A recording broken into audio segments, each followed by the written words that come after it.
Strange, surreal to be back. Feels good to be back. I'm home. It's great. What's kind of the first memories that come back when you come here? When we were sitting on the roof before this stadium was built, we hit home runs on the top of a building into the water. That was nice. I watched the whole transition from Candlestick to here. It was really nice. Mary, had you been in the visiting clubhouse before? I went once to say hello to Matt Williams, and that was it. I said Jim Leland too one time, but I didn't really look at the locker room, so I was kind of lost in there a little bit. Something that you said the other day when you were talking in New York, you just talked about how you put everything out there on the field. You cared so much about the way you performed. You take a look at everything you accomplished here. How do you even begin to kind of put that accomplishment into words? It's like a childhood dream. Like I said, when I was a little boy, I wanted to be in the outfield with Willie Mays and my dad and be a Giant. And I had that opportunity, and I got to play left field. So I got to play against the ghosts of one of my idols my whole entire life. And, there's no better story for me right now, here in San Francisco. The city, like I say, I don't really have fans in San Francisco. This is my family. This is where I was raised. This is where I grew up. These are the people that, stuck behind me through thick and thin. And so I always will appreciate that, and I always have my love for San Francisco. Very done. You kind of said that there's an adjustment when you become a coach, maybe to the number of hours and getting here, maybe at 1 o'clock to study video. How different is it from what you did as a player? Well, the good thing now with video, you can do it in your room. You can just get here, at a reasonable hour.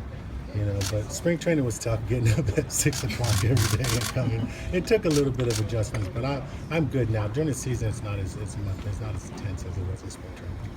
You also said you weren't overbearing when you showed up. You kind of took some time to get to know guys' hitting techniques and the way they work. Well, you have to. It's a learning experience between us all. I walk in here, some of these guys watch me when they were small and stuff, and they don't know what to say to me, and how should I ask them this? And, a lot of guys want this quick fix.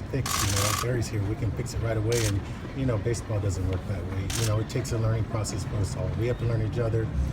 Every day we have to go through our trials and tribulations through this, and we have to go through our bumps and bruises and ups and downs and see what little pieces work for us both.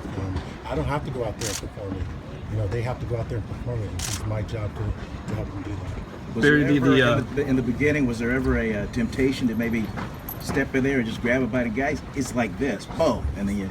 I only had that one time. That was in spring training. That was it. It was fun. We had a good time. After that, it's over. The colors are fairly similar. How long did it take for you to really get used to the new uniform? No, day one. As long as they had orange in it, I was okay. That orange and black, I was good. Did you get a ride in today, or was the ground too wet in certain places? I don't Did understand. you kind of bike ride in today? No, I took Uber. You didn't know if you were- No. Does it get frustrating, Barry, at times? Like a lot of the big story is Ted Williams had a hard time being a manager, being a coach, because he knew what he could do, but nobody else could do what he could do. And Don just kind of made the same reference. You can't expect that. Yeah. We're all different people. Everyone has their own ability. And you just try to improve their ability. And I can't expect them to see the things I see. Some may not. But the best thing is to take whatever they have and try to improve that the best that you can. What's been the biggest adjustment, player versus coach?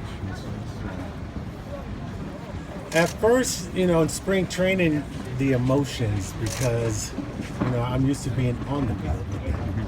And being in the dugout watching them, biting my lip and going, oh, I wish I could do this, or, oh, I wish I could do that. And then you have to take a step back and realize that your job is different than, you can't be a player anymore, you have to be a coach. Do you sometimes feel, you say things and say, hey, that's what my dad used to say as a coach, or that?